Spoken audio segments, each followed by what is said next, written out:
Welcome to Your Studio Podcast, sharing strategies for studio owners.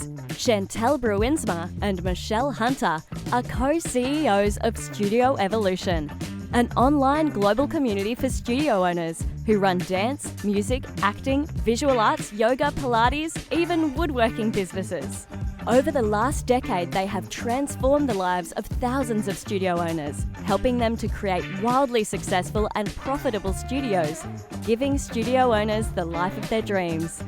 So welcome home, grab a cuppa, let's get started. Hello friends, it's Michelle and Chantel here from Studio Evolution, and it's that time of year again when we open the doors to our flagship program, Studio Evolution. And we have some big announcements in regards to our program this year, don't we, Chantel? Ooh, yeah. Let's get ready for it. Well, I think we've gone a bit bonkers because this intake, we are completely waiving the enrollment registration fee. So you actually want to join the program, you can just get started instantly, and that enrollment registration fee is waived, which is bonus number one. But one of the most amazing things that we're bringing in is we are really putting our money where our mouth is, and we are bringing in a 12-month money-back guarantee. So if you enroll into Studio Evolution and, you work with us in setting up all your systems and your operations and follow the projects and upload them as we guide you through with your accountability and your mentor, and you do not see any results or positive changes in your studio, we will refund your tuition from the first 12 months. We must have gone crazy, Chantel. Game changing. But that's how much we believe in that's how much we're seeing. We have that confidence in the data and the performance and the results of our clients. We know we deliver. And so we're not shy to kind of make it a no-brainer for you to come and get the benefit of our program from joining. But that's not all, because we wanted to make it even more exciting for you to come and join us in Studio Evolution. So not only are we waiving enrollment registration fee just for this next intake, we're also doing 100% money back guarantee. We're also going to be now expanding our offerings. We're going to train your whole team. So multiple times per year, we're going to invite everyone on your studio team, all of your teachers, all of your admin team to attend trainings with us. And I'm going to be training your team. I'm going to be teaching them exactly what I want your team to understand about retention. I'm going to be training your team exactly what I want to know and how to deliver the experience that we have the intention to. So I'm going to be working with your team. My mentors are going to be working with your team, and we're going to come and up-level the entire business from grassroots up. We've never done this before. We are pumped to be able to do it, and we can't wait for you to experience it too. But we have one more thing I wanted to share with you as well. So we run online retreats 3 times per year in Studio Evolution, and these are 5 days. They are incredibly immersive. We send you a huge box of goodies and resources, but we're adding in a whole nother inclusion into Studio Evolution at no price change. And this is radical, my friends. We're going to be inviting you to attend a 3-day in-person retreat, also inclusive within your tuition. So you can not only come and have all the benefit of the online retreats, come and work with us in person, because there's no greater transformation than when you come into a room and we get to look you in the eye and see that and unlock the magic of what needs to change in your strategy and your growth. So that's now included. So we've got free waived enrollment registration fee. We've got a 100% money back guarantee. We're going to be training your whole team, and we're also including a 3-day in-person retreat for you to come and attend with us. Best ever bonus package of Studio Evolution. So if you are interested, head to studioevolution.com/begin, and we will help you get started. But let's jump into today's podcast. Do you like the hair in front? I like the hair in front, but I know it's annoying. No, you like this. This is how you like it? Yeah, I do. Like a little bit. Like a little bit of like that. I'm just going to teach you to indulge me in Hollywood. Okay, go. So, step 1. Don't you remember at school you'd have like a ponytail? Yeah. And then you would pull these 2 bits out. I'm getting anxious because Matilda gets me to do this in the morning. Oh my hat. Actually looks really good. I actually like that with the headphones. You don't like that? Oh my God. Hell. Fucking get a grip. Get a grip. Okay. Hello, friends. We're back with another episode of the Your Studio podcast. It is Michelle Hunter and Chantel Bruinsma here. And today we are diving into another series of Solving Your Studio. Yeah. And this time we're delving into the land of team, my friends. And team is it's the heart and the soul of the business. It's also the hardest thing to kind of navigate usually, right? I think a lot of studio owners will attest to that. And, being with me for 8 years, Michelle, like we've been through some, beautiful kind of experiences with team and had tricky experiences too, for sure. Ridden the highs and we've ridden the lows, that's for sure. That's it. And like with team, like you can learn how to really see each person for who they are and to be able to connect. And, it's about appreciating the unique talents and differences of each member. Like you and I, Michelle, are extremely different. So different. It is really fascinating because some people are like, wow, you guys are similar yet so wildly different. So different. Wildly different, particularly in how we work, right? I mean, it's such a cack. When I first started working with you, Chantel, I've never really been on the journey of the big visioneering work. And there's always like a funny story, and I know you're going to go into this in a second, but I really struggled. I wouldn't say resisted, but I really struggled to grasp that when I first came into the company, but soon realized how important it is to do that. But still saying I do respect the importance and I do respect the process, but I can't say it is. Do you want to tell the story? 100%. Do you actually want to tell the story? Some years back, we had our own team retreat and we went to Hawaii, and Chantal took us to Maui, and it was really the most magical, expansive week I say of my life. Sorry to my husband, because I always do a disclaimer about a honeymoon, but really it was one of the best weeks of my life. And I say that because as a team, we grew so much, we learnt so much about each other, but really ourselves. And I learnt a lot about myself on this particular day. So we got to this day where we're doing some really big picture planning, visioning work, and you were right up there. You had your Post-it notes, and we had a quadrant. We all love a quadrant. And we were really going deep in the vision, and I could feel myself I don't know how to describe it. I just needed a spreadsheet. That's the only way I can describe it. You needed a nap is what you needed. That kind of just happened. So as Chantel was going through this wonderful visioning exercise with us as a team and everyone's yelling out, I think my mind was so ahead to the implementation and how we were going to deliver these new ideas that the general manager at that time fell asleep in front of the team. So Chantel turned around and said, Michelle, throwing it over to you. How would we? I was out cold. I just remember looking over and I've been immersed in kind of vision work, right? I get all in it. And then I just look over and you were on the couch with your head and you were asleep, and I was like, oh, it's just the best. And that's it, right? It's like when you have team and respecting like what they're good at, what they lean into, what's their, secret sauce that makes them so good. That wasn't mine. That wasn't a good time for me. But I think it's not expecting you to be who you're not, right? And you've really stepped into the visioning, side of and connecting with it. And particularly now you're a co-owner, but I know your strengths. I know where you excel.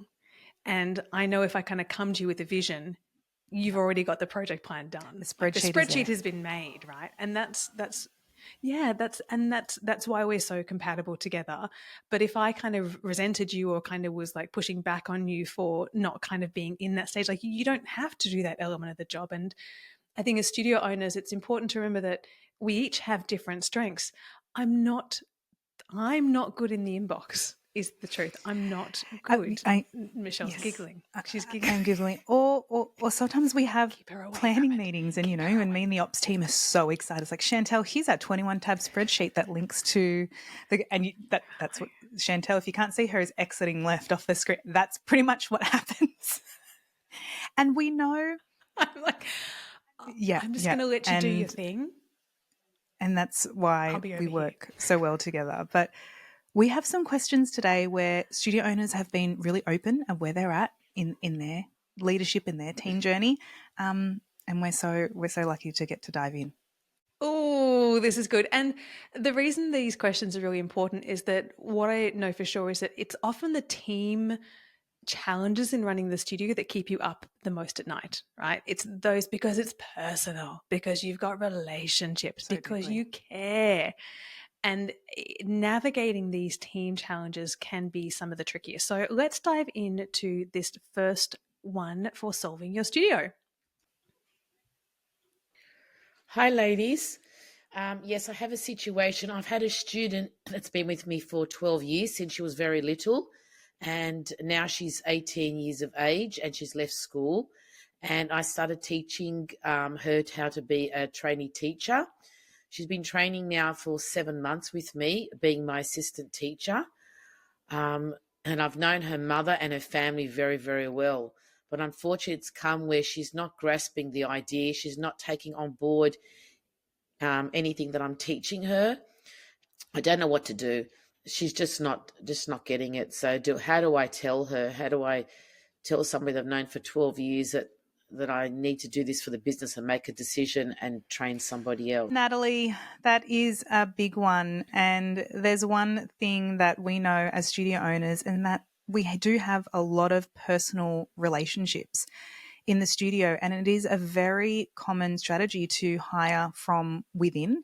And we have a lot of current and past students who we bring through teacher training. And sometimes they are not the fit and might not be the right fit. And this is, Chantel, a real conversation of letting go or firing with love, isn't it? Yeah.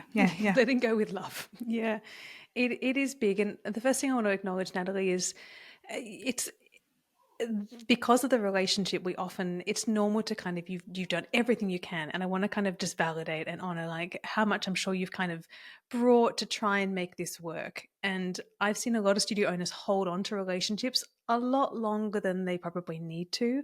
So the fact you're at this place of like really needing to know how to navigate this, I just want to applaud you for that wholeheartedly. So what this is how to be so loving and retain the relationship as we transition her out of the business. Now, I have had many friends come and work with us over time, and they've come in for a little season, and then we've kind of, it has no longer been necessary for them to continue. I've had family members come and work in Studio Evolution too, and so I've done this process many, many times. And here's kind of my approach to letting go with love and helping them transition out of the business whilst retaining the relationship. So the first thing to know is it's not a one conversation thing to do. You're looking at a 3-part conversation series is my approach to this. The first conversation is just really beautiful and honest. And the first conversation, you sit down somewhere kind of private and you just kind of really kind of ask them how they're doing and how they're finding things and seeking to get some truth and authenticity from them. And it's kind of curious. You know, you're kind of asking them how they're going, what they're experiencing, and then you get a kind of chance to share. I just want to kind of just let you know that I'm noticing some of these things and what I'm observing, and just I kind of wanted to see what your experience is. And so we're just having a very calm, very easy conversation.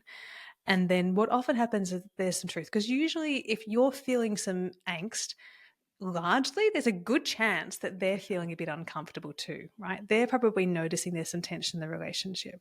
So you kind of say, you get to the point in the conversation where it's, okay, well, it seems like you want this, and I'm kind of, feeling a little bit uncomfortable with how this is happening and what we're seeking for the studio. Would it be okay if we swung back tomorrow and had a kind of another chat, or maybe in 2 days? And this gives them a chance to kind of go away, and it gives you a chance to kind of regroup. In the second conversation is where I would actually be having the communication. And you start that conversation. It's the old feedback sandwich, that approach. So you start with, I want to thank you so much for what you have done here and that time you were here, and that you have been this in the studio. And I've so admired and I've so appreciated, and I'm so grateful for X, Y, and Z. And you stack. You tell them and you appreciate them, and you really, really let them know so beautifully.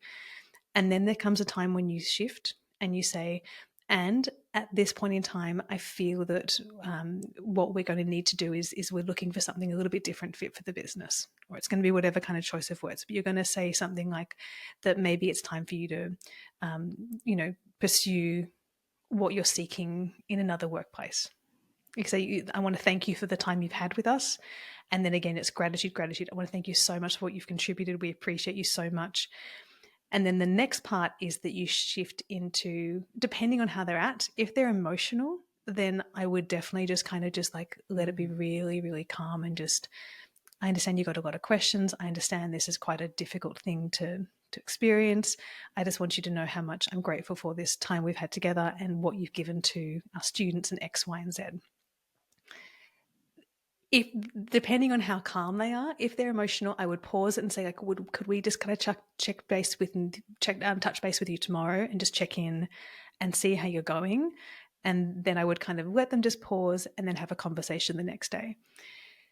If they're pretty calm, then what I would, or if they're kind of getting a bit kind of grouchy at you, what I would go is I would shift into the process of, okay, so I want to make things really easy and calm. So what this is going to look like is this. So your last day is going to be on Friday, and we're going to make sure that you're paid for that next week. So you'll have all of your full payment in advance, and we'll be communicating to the students on this day what's going to be happening, and the team's going to know tomorrow. So I just want you to know exactly how this is going to flow so you can feel really comfortable in how we're doing it. Is that okay with you? And so then I'd say all that, and then I would still check in with them the next day. So what I found is by doing this in a 3-part approach, it maintains the relationship. And then you're going to have another swing back conversation in the 4 or 5 days after that, just like, or a text even, like, just wanted to kind of check in and see how you're doing. Following that process diffuses everything. I think where people go wrong is they have a one and done conversation. And that's too much, right? Yeah. It's too much. And you don't want to really, and you've got to imagine they're going to be digesting that news quite quickly, just like in one message. And that's when there's, reaction, a lot of emotions. But when you actually do it in the 3-part, and we've seen these, like, they've got actually time to reflect themselves. And as Chantel said, you're feeling angst, they're probably feeling a little bit uncomfortable as well on their end. So they really get to feel into the process. And Chantel, we've seen this, like, sometimes they come around and go, yeah, actually, we could see that it was not a fit as it was, going through the process. Michelle, what's your opinion on kind of when you let someone go, like giving them like deep feedback, like full feedback? I think that if it's not a fit, I am quite honest about the feedback of alignment, because I think that's really important. As a company and our values as a team, we know where we're going and we're really solid in that. And if I kind of communicate their actions or where they want to be is not in alignment, it's very easy feedback to communicate. And for them, it's not like personal too much, because they can just see it's not a fit. I really like to highlight their positives as well and their contribution, because I think that's really important. But also I do mention if there's any feedback where they didn't hit the mark, because I really feel clarity is kind, but again, delivering it in a really loving way. There's been points in, I think, both of our careers where we've had some feedback and it hasn't been great, but when it has been delivered beautifully, it's changed us for the better. Yeah, and that's it. You want them leaving. How I want people leaving our company is like not with their self-worth and self-esteem in a puddle on the floor, right? Like if it's not a match any longer, that's okay. Like we don't need to kind of tear them down. We don't need to be aggressive in the share. We can do this in a really loving way. You can definitely kind of share like the performance and identify like what behaviors or kind of like what things were done, but don't make it about them personally. Like just kind of like really saying, we noticed that this kind of wasn't done. We've noticed the kind of not being on time. We've noticed this. And it's for these reasons that it's probably just not quite a match for us going forward. Lovely. Lovely. So Natalie. You can do it. This is going to be a big conversation. Well, it's going to be a 3 or 4 part conversation series. But I also want to really affirm how good it's going to be. It's possible to make this transition and retain the relationship, and then also for you not to have that angst in your life anymore. Half of your role, friends, as studio owners, is being aware of how much mental load you're carrying and making the decisions to release it, right? Like if you're kind of thinking and ruminating and, kind of like staying up at night thinking about situations of the business, your job is like the speed to resolving that. The fastest way you can get rid of those things that keep you up at night That's life. Like that is your job. That is like just even as a human, that's the way to have a happy life. Awesome. All right. Let's dive into our next teen question. How do I get all of my team members, whether they come in for 3 hours or 30 hours, to be with exactly the same frame of mind and to be 100% present and to be aligned with our studio values and absolutely give their heart to everything they do? Just how do I get that so refined that they are going to skip into work every time they come in to teach? Oh my God, Sharon. Yeah. I love how you're thinking. I mean, if that's your big question, it shows exactly which level of leadership you're on and how intentional you are about curating the culture of the business. This is an awesome, Michelle. Bravo, Sharon. It's funny, we kind of had this discussion just a few weeks ago on whether you're onboarding someone, a new team member, on 3 hours or 30 hours a week. The intention is still the same, isn't it? Yeah, for sure. I mean, and even kind of zooming back a tiny bit, the hiring, who you're hiring actually speaks the volumes. And there is also kind of being quite intentional of, there is a different vibe when a teacher is coming for 3 hours a week. There is going to be less investment.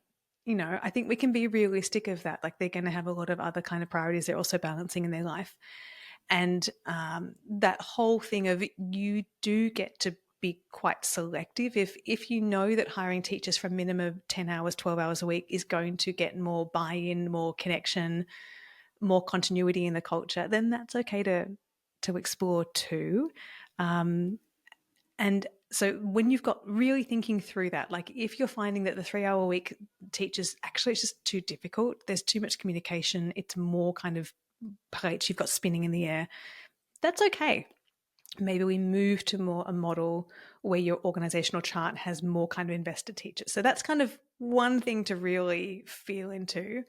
But this whole idea of how do you get your team springing into the studio every single week and across the board is such a beautiful one, Michelle. And we've got a project about this. We do. And don't we, Chantel, we have a project in Studio Evolution called Studio HQ. And it really helps solve this issue of, the different types of staff members and how many hours they work a week. And really the key lies in communication. Yeah, for sure. The whole idea is like having a headquarters that your team connect in online. And it came from the place of, we had a lot of team studio owners coming and saying like, I've got some team members texting me, I've got some who like email, some like to be kind of connected in the corridors. Like I've got all these different things, like how do I be consistent, particularly when you've got multiple locations? I had 6 locations for my studio. So I had to be really good at consistency across the board, right? And so in this project in Studio HQ, it's all about kind of making this one communication hub where we have all of the important kind of details kind of dialed in. But not only that, it's a chance for you to embed the more intentionality in of like what on a weekly basis you're inviting people to think about, and so we train your team to have this one communication portal, which is your Studio HQ. And you're going to put your name as the studio. Like, so it's like Michelle's kind of dance HQ, whatever that's going to be. And then we look towards really thinking through like, okay, over a 12-month process, which we've got this calendar, like there's different themes that we want to be reminding our team of, like retention ones or, working on a word of mouth strategy and getting that embedded within the studio. So we might say in this week, we've got, here's kind of what's happening. Here are the new students coming in. Please, like, everyone know that they've got to get their notes in for this or something, da da da da da. But then also there's a chance for you to really talk about this week. I'd like for you to really be focusing on how you say goodbye to students, like that last 3 minutes of the class. And then you get to kind of share, like, whether it's a little video or just a little prompt, like, this week in your classes, can you think about that last 3 minutes, how you are connecting individually with each kid? What are you going to celebrate? What are we choosing to notice? How are we kind of helping them move out of the classroom back into the real world? And how can we create wonder there? And what you get to do is with this Studio HQ, you get to kind of highlight the little micro moments. You might be choosing your values or your mission and just picking little bits to get them focusing on every week. And as you get the team trained, and there's a great system that we teach for accountability, for ensuring that your team are actually reading, acknowledging, communicating, and kind of actioning these bits. We're going to start to see everything just up level a little bit. And it comes from just that focused communication, like just focus on this. So you might be doing more like team meetings, team retreats, team experiences, and all of those things are going to bring the continuity of culture in for you, Sharon. But I also want you to think about just those tiny little prompts happen every week. Just those little things of just focus on that, how you want them to feel when they walk out the door. And as we start to do that, magic's going to happen. So true, Chantal. All right, let's dive into our next teen question. We're really struggling to have an active covers list. So when teachers are off sick or away and need a class covered, we have a covers list that's almost double, if not nearly triple the size of the number of teachers we have. And we still struggle to get our classes covered. So any advice you have on that would be really helpful. It's a crunchy one. It is. It's a crunchy one. And I think every studio that has a lot of teachers is experiencing or has experienced issues with organising covers. For sure. But there is a way to definitely resolve it. We've got another project we do is called Peanut Butter, and this is about taking the studio from the crunchy bits that kind of just grind you, from crunchy peanut butter to smooth peanut butter. And this is a really, really important one to resolve. So back to kind of what we chatted about with Sharon, one of the first things that we'd be thinking about is are we hiring people who are committed? I would be kind of going back to basics with that. And in that onboarding process, being very, very clear on your expectations. So that there is, you could actually set a benchmark in a 6-month period, there is to be no more than 2 missed classes. And you back that up with the reason this is important is because we are devoted to retention. We know that retention is the heart and soul of the business, and giving the students the continuity and the consistency in their teachers is what builds connection and builds the relationship. And we care about that. So we have policies in place to make sure that happens. So I would be, when you hire a new teacher or bring all of your current teachers on board and start communicating, this is our intention around if you're not available. And, there's a lot of teachers who they've got other jobs or they get kind of performance gigs and things like that. Life's going to happen, but that's not your responsibility. That's not your primary responsibility. Your primary responsibility is to the students and to ensure that they are getting the experience that they are paying for. And part of that is that constancy of teacher. So if we kind of sit in this space of we're going to be more intentional in who we're hiring to give more reliable teachers, and that might mean kind of a real rethink of your strategy of hiring, then we start communicating really clearly. In fact, I encourage to put that in your employment contracts and draw their attention to it. This is kind of part of the deal of when you sign up to work with our studio. But there's another level we can go to. Okay, so this is where it gets fun. So I'm not sure what your process is, Stacey, when you've got a teacher who is, sorry, I've got a party on that night. I'm not going to be able to teach, right? And you're like, okay. So they might kind of come to you, or maybe you've got this list of covers. But the first thing that I would set up is we actually integrate this in Studio HQ. So it's actually part of that kind of this board, this kind of place that we build out, this whole communication portal for your team. And where they're responsible for sourcing their own cover is the first shift that we're going to make. If you still have responsibility for finding a replacement, it's very easy for them to just go, sorry, I'm not available. When you cease to become that backstop, it changes. There's some accountability. Yeah, 100%. Set the boundary. Yeah. Like parenting. It's as long as you're there to kind of scramble to find a cover for the class, they're going to continue to demonstrate the behavior. When that ceases to become available and they're responsible for it, well, that's going to be their responsibility. Then it starts to shift. So there has to be a very clear step-by-step outline of so if you're not available, the first step is to go to the covers list. If that is you're not able to source someone to be able to do that, then your next step is to do this. If you still are not able to, then that is your responsibility to kind of look at your availability. Yeah. Now, illness is different, right? Because like maybe they can't come in, but I think just from a general standing, like being very clear from the go, like this is what we believe, and then potentially looking at hiring teachers who can give you more reliability would be where I would be going. But I would take yourself out of being the one organizing it. Quick, smart. So good. And we'd love to hear how you go with that. Yeah. Well, we've covered a lot today, Chantel. We've gone from, letting people go with love to, really getting intentional with our communication with the team and Studio HQ, and even to, organizing covers and even like being really intentional with our hiring process. Team is a big one. And, if you're listening in today and you're like, yeah, I want a bit more help working with my studio and my team, that's what we do in Studio Evolution.